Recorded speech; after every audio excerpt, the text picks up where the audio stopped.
Welcome to the April 2024 Snow Survey. The Department of Water Resources is out here live, and you are taking a live look right now at the snow course up here at Phillips Station. Now, you'll notice that there are quite a few more people than we normally have for a snow survey. That's because April is our big deal. And so on the course, our typical snow survey team being led by Andy Rising, also joined by Angelique Fabiani-Leon, as well as Anthony Burdock. But also special guests on the course. We have our DWR director, Carla Nemeth. We also have Secretary Wade Crowfoot from the California Natural Resources Agency, and our special guest, Governor Gavin Newsom, who will be walking along the snow course. All 6 measurements taking place here today.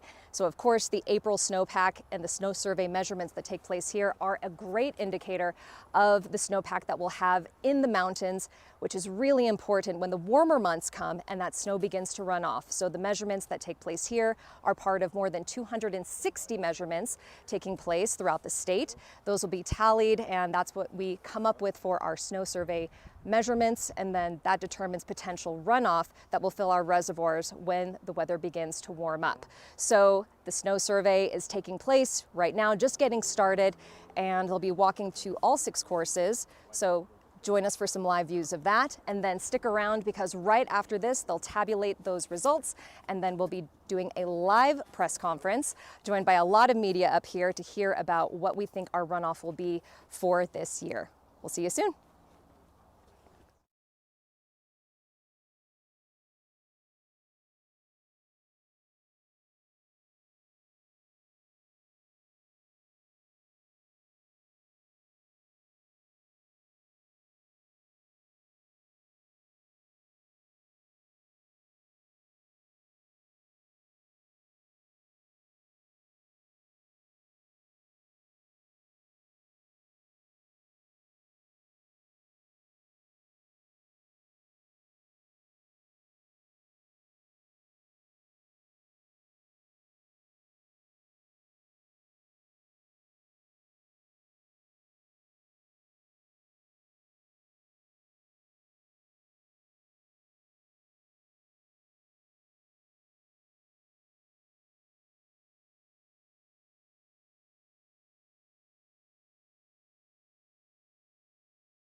Welcome back. If you're joining us live, you're taking a look at the measurements taking place on the snow course here at Phillips Station for the April 1st snow survey of 2024. So what happens is the snow survey team goes around, they go to 6 specific spots measuring the snow to see how much snowpack there is and also how much it weighs. And that's what determines our water content, which lets us know how much water is in our snowpack. So when things begin to warm up in California, that's what melts and then will eventually run to our reservoirs and provide us some of the water during the rest of the year. So on the snow course right now, we have our usual snow survey team led by Andy Rising, as well as Angelique Fabiani-Leon and Anthony Burdock. But we have some special guests on the snow course as well. DWR Director Carla Nemeth, as well as Secretary Wade Crowfoot from the California Natural Resources Agency, and our special guest, Governor Gavin Newsom, all out on the snow course. So once these measurements are concluded, our team will add them up, average them out, and then combine that with the rest of the snowpack throughout California. And that's what gives us a snapshot into what we can expect for the rest of the year. So we'll be bringing you those snow survey measurements and results live. Just after these measurements wrap up, you can join us at either our Facebook page or our YouTube channel. You can find us on YouTube at Cal Water, and we'll bring you those results at about maybe 10:45, possibly closer to 11. So stick around and we'll see you there.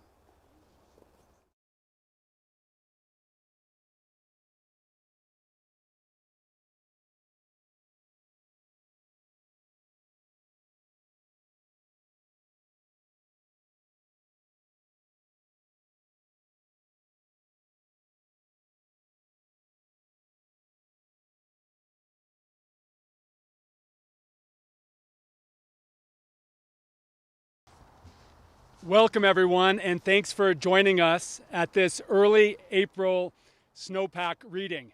Whether you're here with us in the headwaters of the South Fork of the American River, or if you're streaming in live from other parts of the state or country, we're excited to share an update on our snowpack and our water supplies, as well as an important announcement about how we're managing water moving forward. Now look, it's great to stand on snow right now. And it's great to need snowshoes to be able to observe this manual snow survey. This is good news. The snow under us will melt in coming weeks, find its way into the American River, into Lake Folsom, through the Folsom Dam. It'll pass through the lower American River, past the city of Sacramento, and joining with the mighty Sacramento River will provide water for people and nature across California. Now, many of us growing up learned the old adage, April showers bring May flowers. Well, in California, we know that winter snows bring summer flows. What this means is that across 400 miles of the Sierra Nevada range, in coming weeks, this snow will melt in countless streams and tributaries into rivers. And that snowpack will turn into water to provide drinking water for upwards of 40 million Californians, the lifeblood of our agriculture sector and our economy, the 5th largest in the world. Water that literally defines the home for fish and wildlife and remarkable ecosystems across California that are the richest and most diverse ecosystems to be found in the world. So this is an important day. One, because we'll hear from experts at the Department of Water Resources about what this specific snowpack means for water supplies and the health of our rivers in coming months. But it's also an opportunity to underscore that this reality is changing. This reality has been changing, and it continues to change, and it will accelerate. And by this, I mean the changing patterns of our water systems as a result of climate change. 9 years ago this month, Governor Brown stood in this meadow. And if you were there like I was, you remember being unable to find a shred of snow in this meadow. He was there to highlight what at that point was the driest winter season for snowpack in the state's history. And remarkably, in the last 9 years, we have experienced even drier sustained conditions. The water year that ended just 16 months ago ended the driest 3-year periods in the state's history.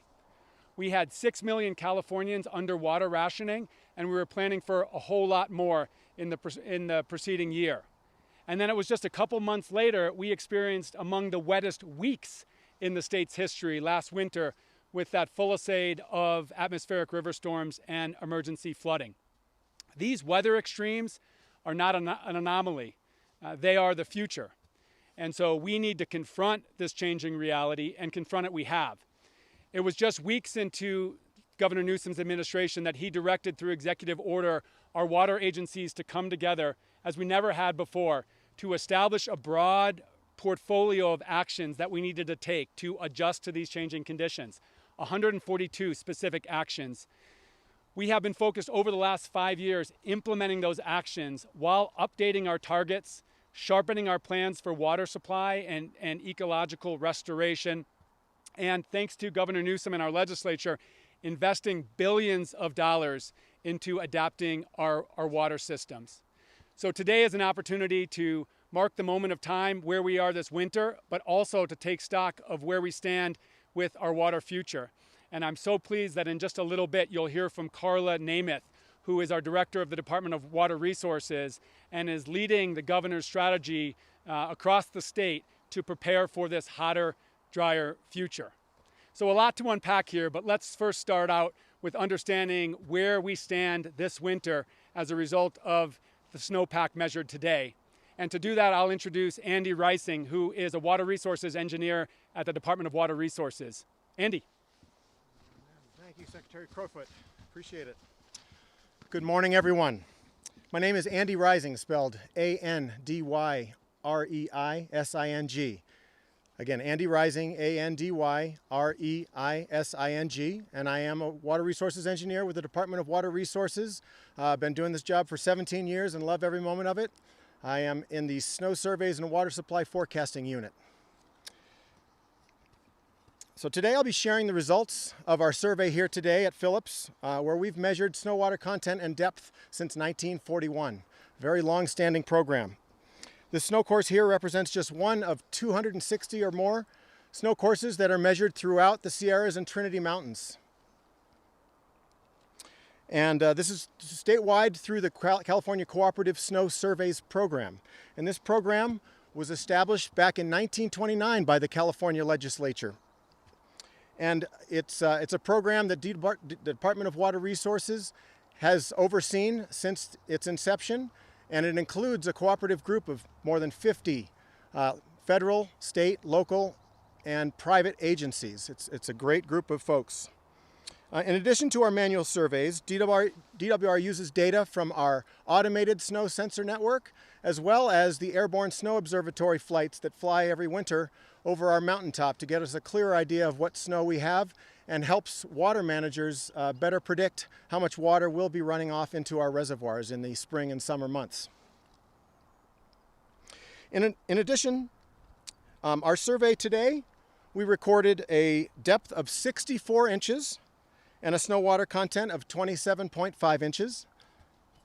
And that results in 113% of average for this location. So let me repeat that. We got 64 inches of snow depth, 27.5 inches of water content. So if we melt the snow down, that's why it's a lower number. We've melted down to 27.5 inches, a little bit more than 2.5 feet. And that's 113% of the April 1st average. And the past month of March was good to us. Precipitation and snow fell. In the beginning, we had a storm that chased us out of here last month, and we had several storms since, and that has boosted us from a 75% of average to just above average for this water year, which is excellent news. Cooperating agencies are still measuring snow courses throughout the state today and tomorrow, but the data that we do have from our snow courses indicates that our snowpack is at about 105% using that metric. Our automated snow sensor network looking this morning was about 110% of April 1st average snowpack. So we're in a good place right now. Very similar percentages between those two ways we measure.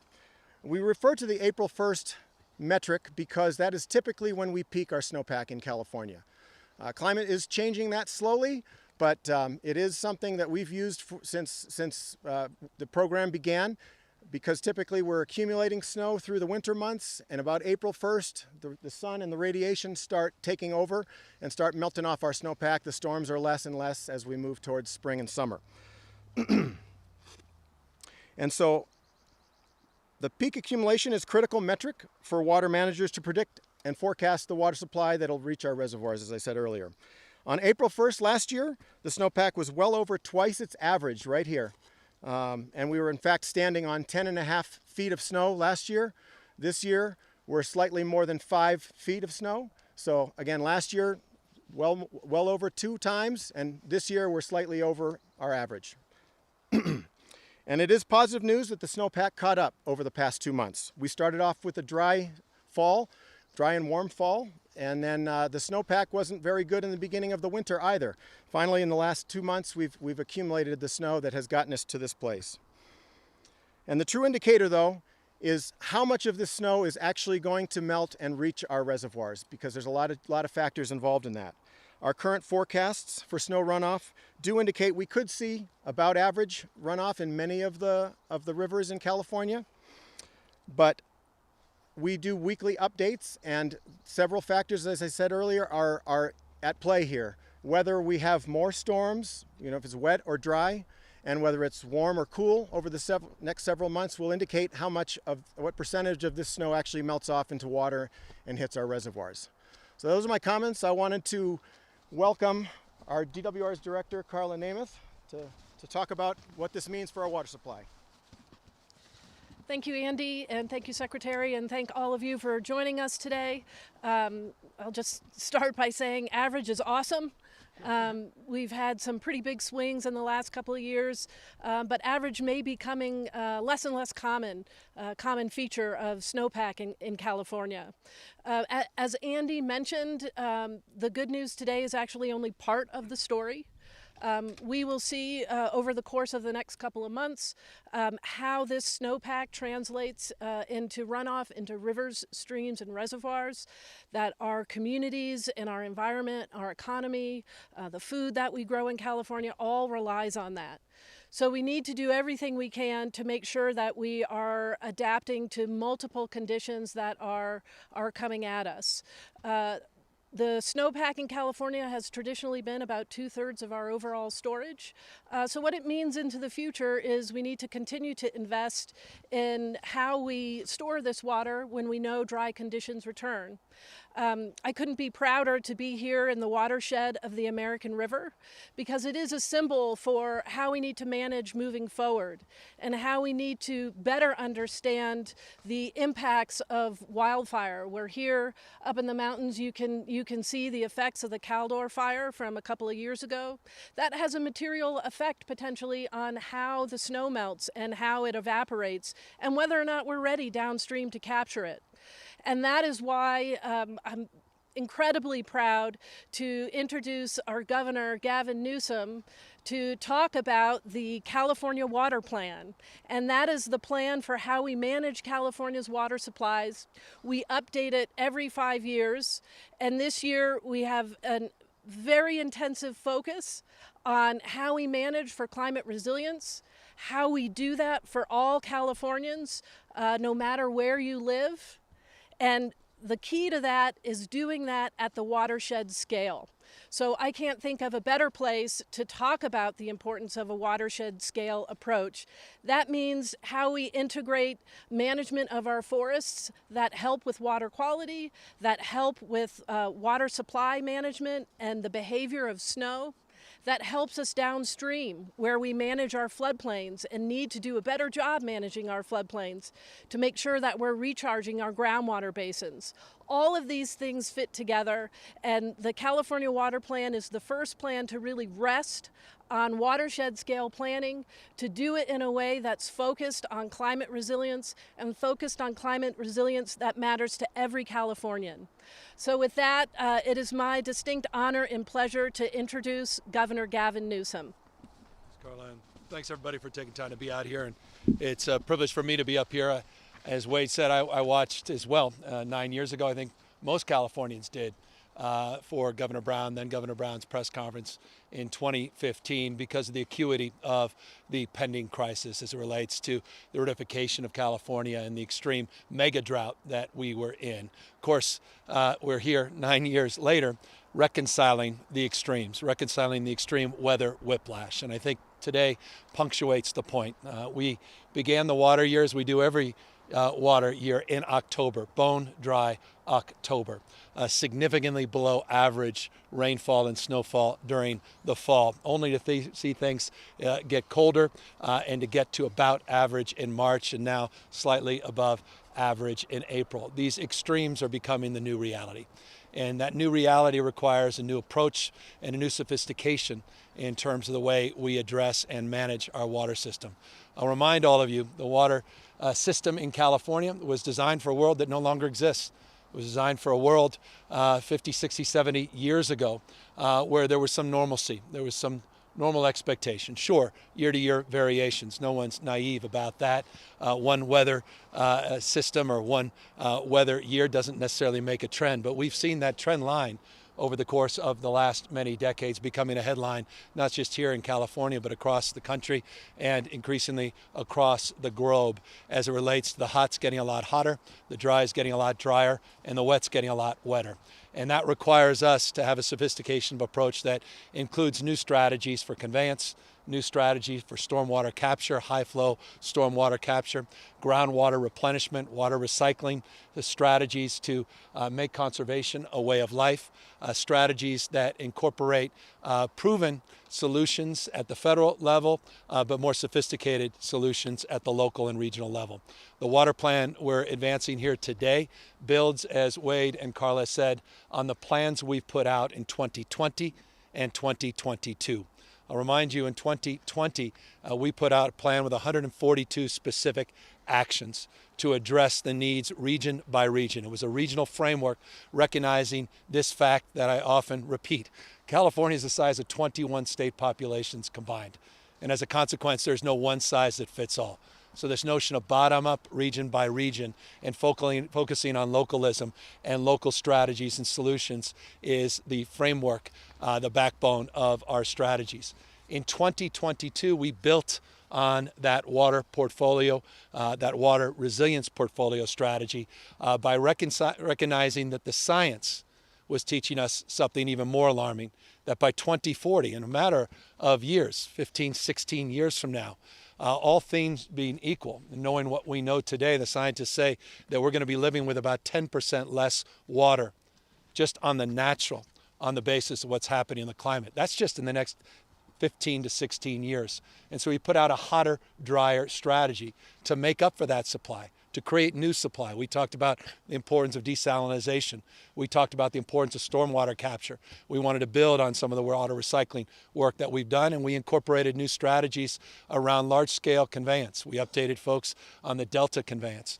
We updated folks on sites.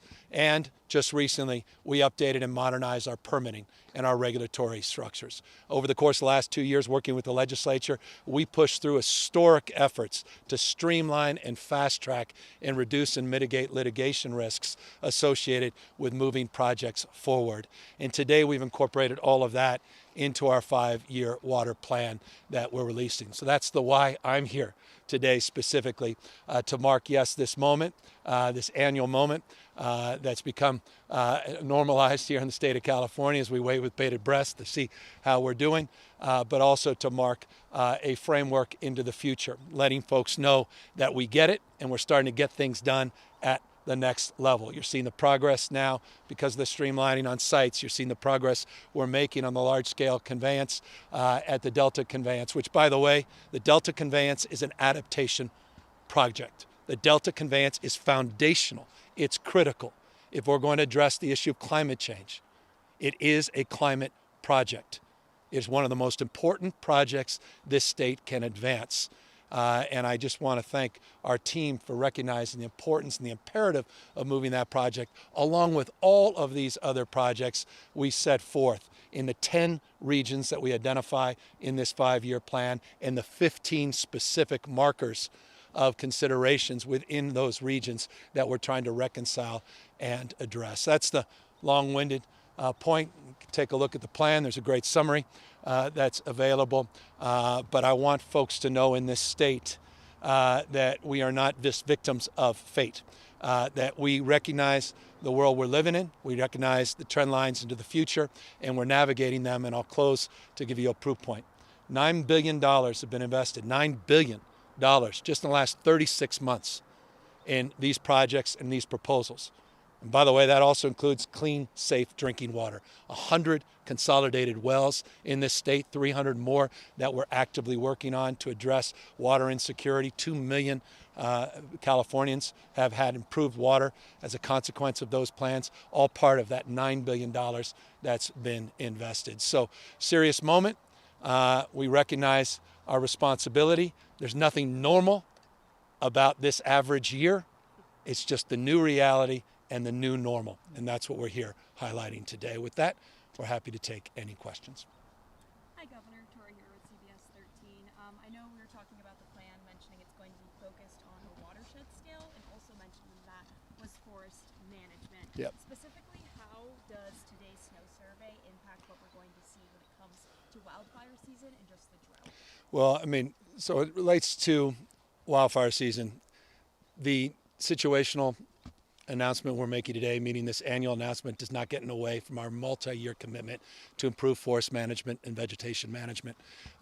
This administration, our administration over the last 5 years, has recognized that. In fact, the first executive order I took as governor of California, within, I think, 24 hours of becoming governor, was up in Placer County, where I signed an emergency deck to allow us to move forward and address some of the environmental regulations that were slowing down more active forest management to address the realities of these extremes. So we continue apace in that respect, billions of dollars being invested in our wildfire plan. I laid that out in the January budget without any cuts of significance in the January budget.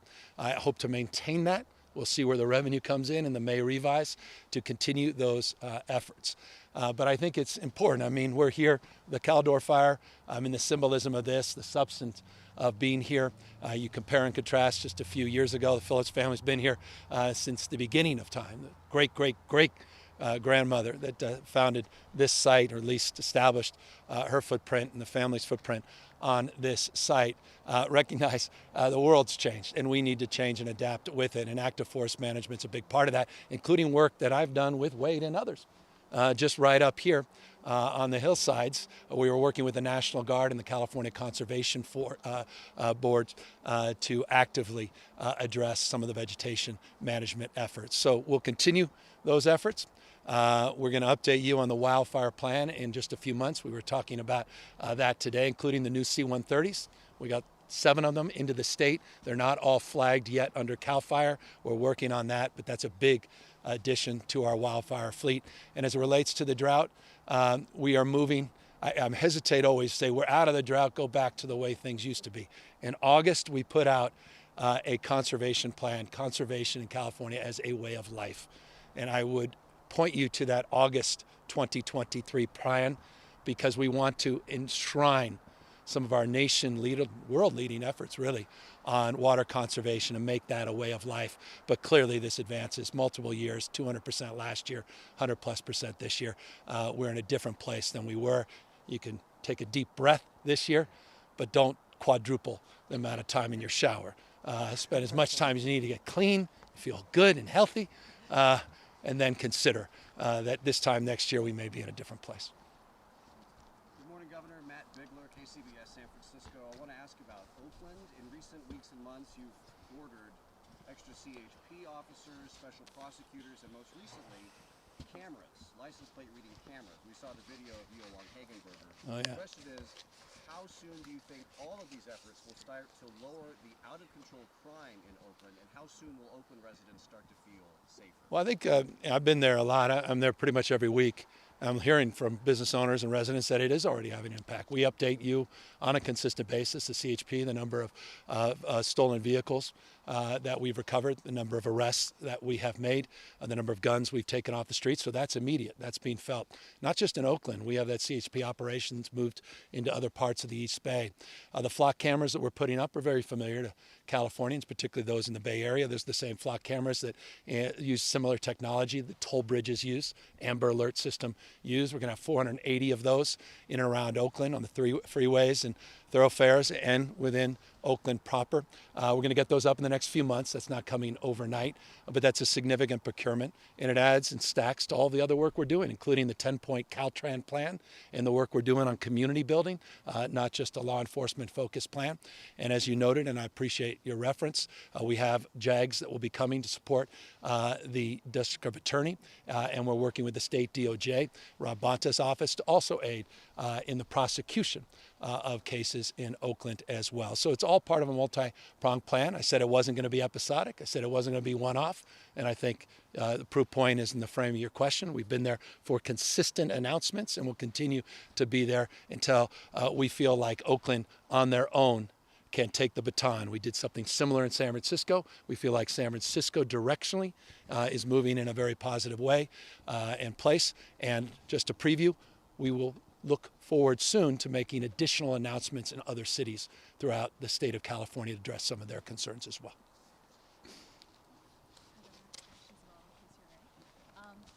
I know you're working on negotiating early budget action, later budget action. Is there anything at risk in this space?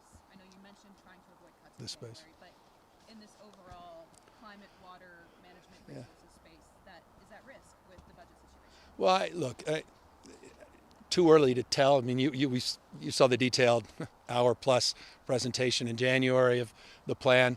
You've seen the Senate's detailed plan, the $17.2 billion. You've seen the plan from the Assembly that's approximating that number as well. We're working on the final details of that in real time, as you suggest. So those are familiar issues. We're waiting for the new cash numbers, not only from March, but the key ones in April. And then we'll have a very tight timeline between that and the May revise, and that will reveal itself. But I don't want to overpromise on the basis, particularly those February numbers, but I don't want to indulge in speculation either, because in those February numbers captured some good numbers, good news, the $1.2 billion that was captured in prepayments that did portend some positive news, but again, too early to tell. And then just a quick follow-up on early budget action. Any update on where those talks stand? I just can't impress upon you more how impressed I am with the leadership of both the Assembly and the Senate. I know that doesn't make for good news.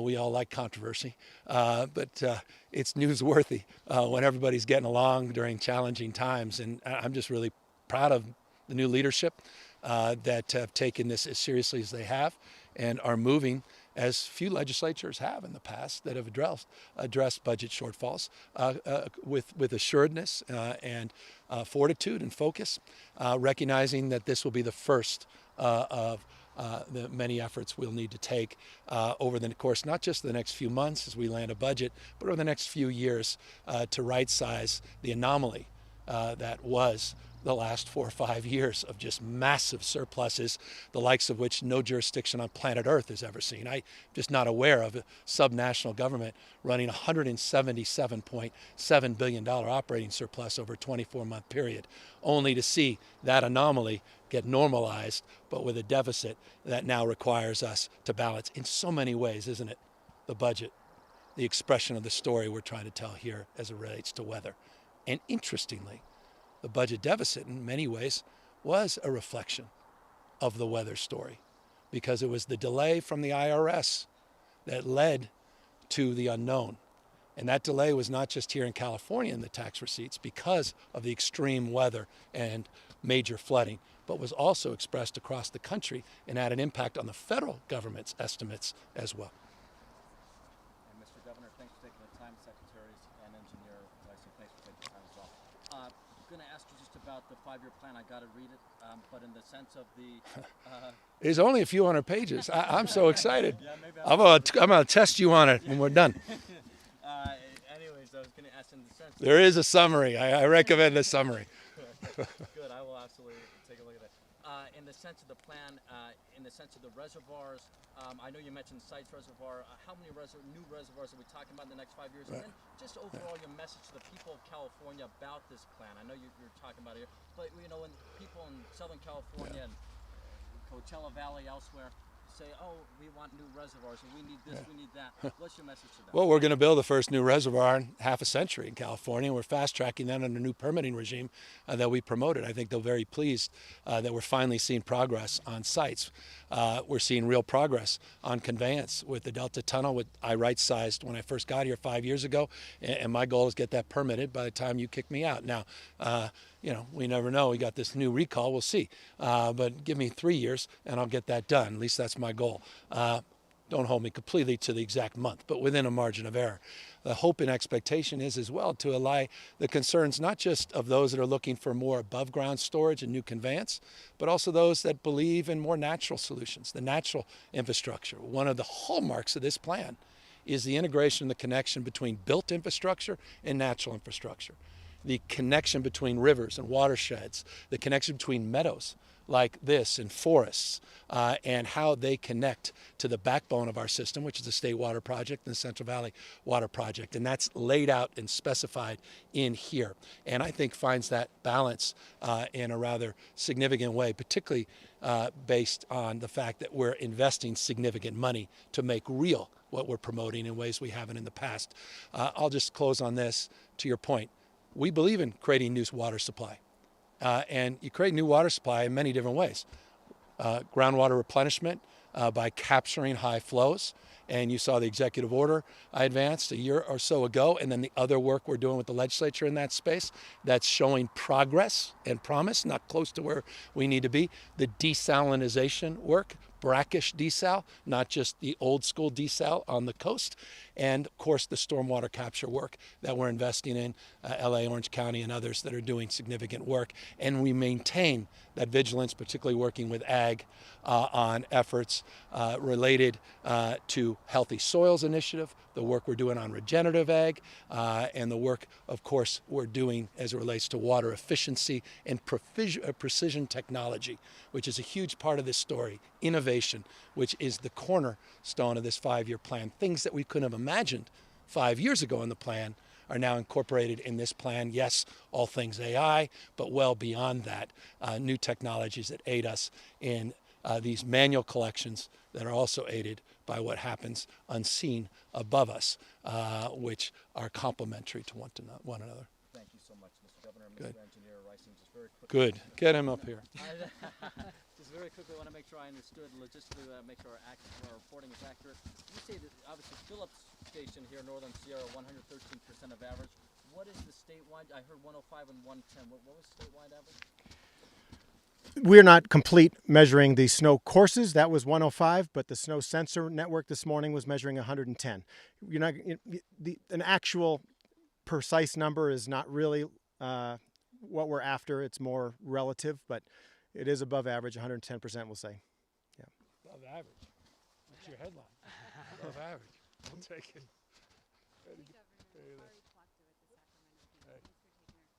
I'll make my way over without falling over. What's the plan? I know a new budget estimate for Delta Conveyance is coming out. What's the plan to finance that project? And what's the outlook for the climate bond? Well, we're working with the legislature to make a determination on the bonds. And as you know, there's 3 schools of bond thought right now: school bonds, a housing bond, and a climate bond. Can't do everything. And can't do everything at once. We're mindful of the bond ceiling as it relates to debt load. And we're also mindful of the bond we just passed as well, and the fact that we'll be moving to expedite the sales of that bond so we can get those dollars out. More on that as a preview forthcoming. As it relates to more broadly the issue of the Delta, we're going to be updating that plan very shortly. So I'll let that plan speak for itself in terms of revealing the new estimated costs. But the costs are provided, or at least borne, by users.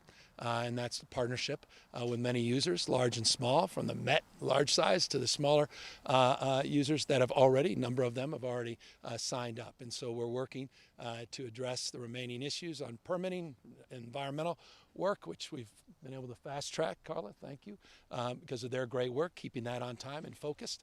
And we look forward to working with those boards over the course of the next number of months to specifically answer the question with more nuance and sophistication. But that's a process that quite literally is unfolding in real time.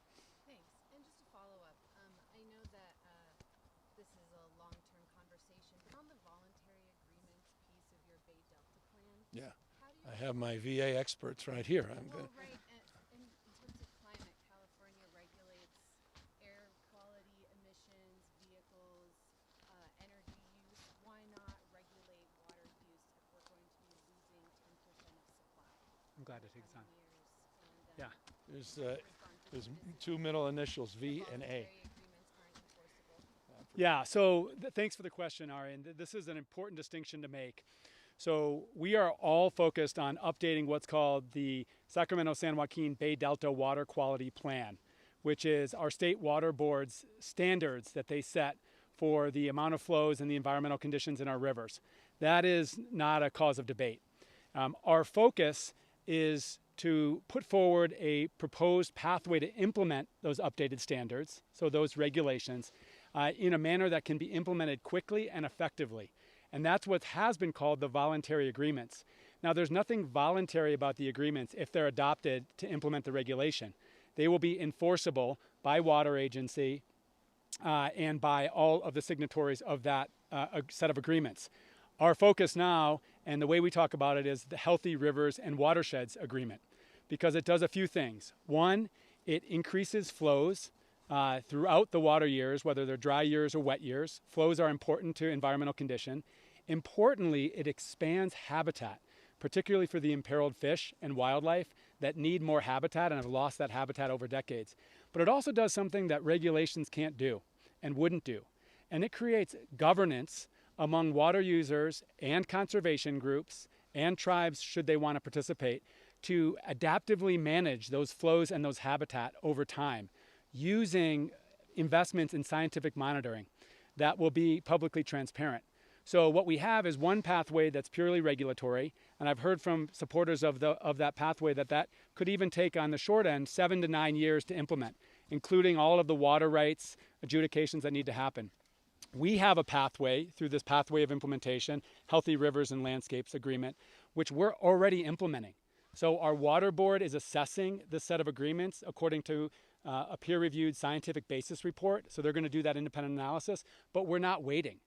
Our agency has $340 million on the street right now to purchase environmental flows, to restore flows into rivers. And last year we completed over 30 habitat projects already. So we're not waiting for the adoption of that approach to update the regulations, because as we've talked about today, the climate's not waiting for us. And so we need conditions, we need to improve conditions for the environment. That's not only beneficial for those ecosystems, the fish and wildlife, it's beneficial for those water agencies too, because the more that we can recover salmon, we can recover these endangered species, we stabilize our environment, the stronger and more predictable regulatory environment that provides for water supply. So we're very bullish. We're working through that water board process. While we're not waiting or sitting on our hands, we're taking these actions now. Amen. We talk about the old binary. We're just moving past the old binaries. And when I got here, it was a litigation posture, back and forth, zero-sum game, no real progress. What he just expressed, I think, is the right path, stubborn as it is, and I get it. It's a give and take, and I'm really proud of the work they've done on these voluntary agreements. And look, I'll just close on this. Enjoy the day, by the way. My gosh. But it's it's been a privilege to work with all the folks you see behind me, and their sincerity and their intentionality in terms of trying to address these issues and work through. I mean, all these stuff. None of this is easy. Water. I mean, you can go back to every good Mark Twain quote. This is some of the most stubborn and challenging issues that exist, not just here, but all over the western United States.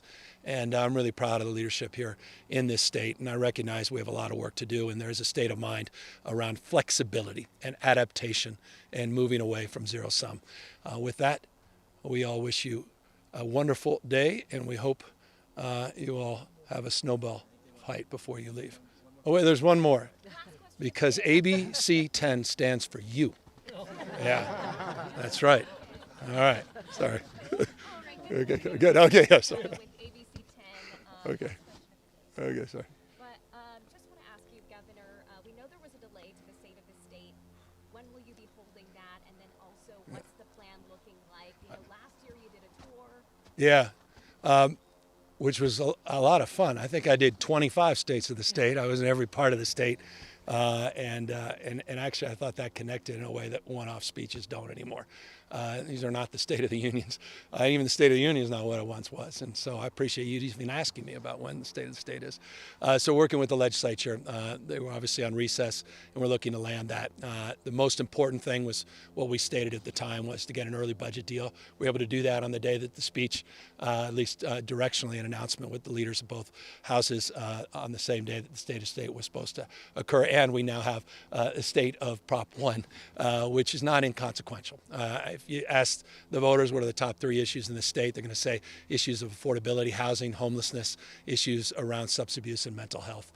Those were foundational in that reform, and now we have clarity, and so we'll have a lot to say on that and the budget as we get closer to the State of the State. It'll be also around the time of the May revise, so we thought we could collapse a lot of those things together and make this a more interesting speech and one that will have a little more meat on it than some of these others. Any timeline, any date? I hope soon. I don't want to tie myself down. It's really, it's their house, their rules, and I'll abide by them. As I said, the relationship right now is really focused on the budget and this early action, but we'll land a time and we're ready to go because we've got clarity on what we want to say.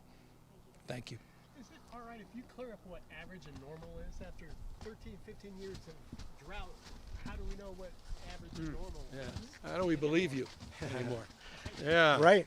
That's right. Well, absolutely. I mean, climate change is happening, and you know, some of the things that we do to address what is the average.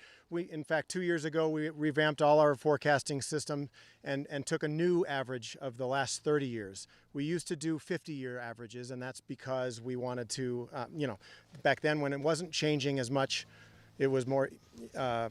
I guess what I'm trying to say is I think we thought that 30 years would be more reflective of the new normal, right?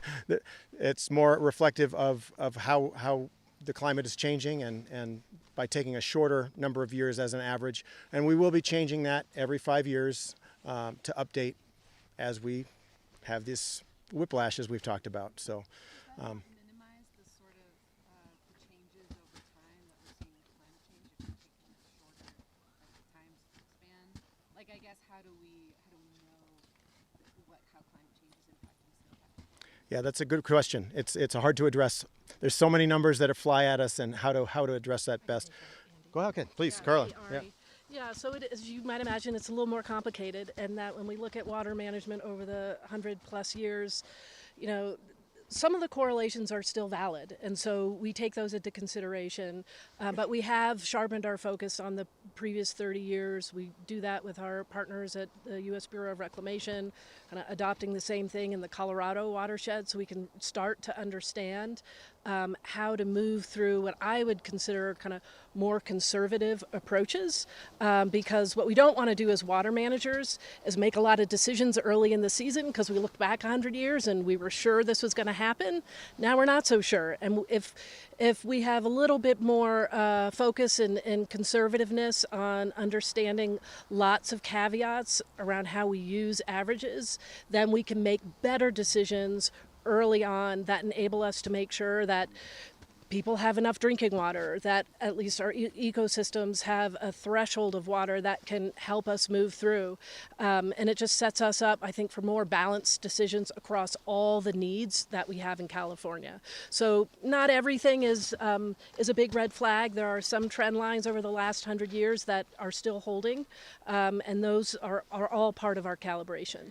I might just make a last point. You know,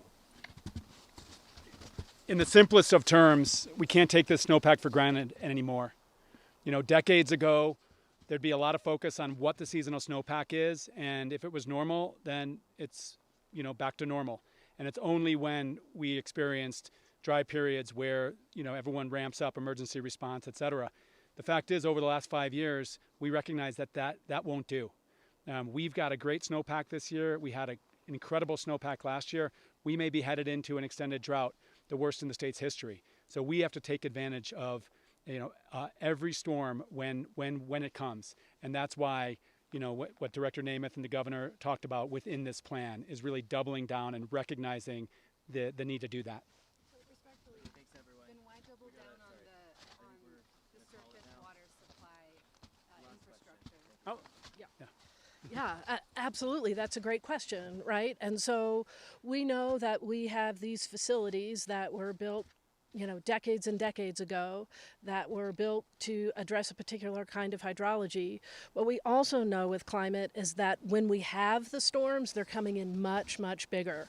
So we need more facilities, surface water. And by the way, our underground, the reason the governor is so focused on recharging groundwater basins is underground aquifers are about 10 times the capacity of our above ground reservoirs.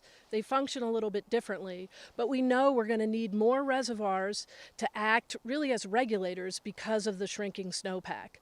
So if more comes as rain, we won't have this great natural storage that we're standing on, and that's why part of adaptation to more swings in weather includes more physical infrastructure, improved backbone infrastructure, integrated with a lot of these more natural kinds of solutions like floodplain management and the ways in which we can capture stormwater instead of send it immediately out to the ocean. It's all of those things together, Ari. Yeah. Thank you. All right. All right.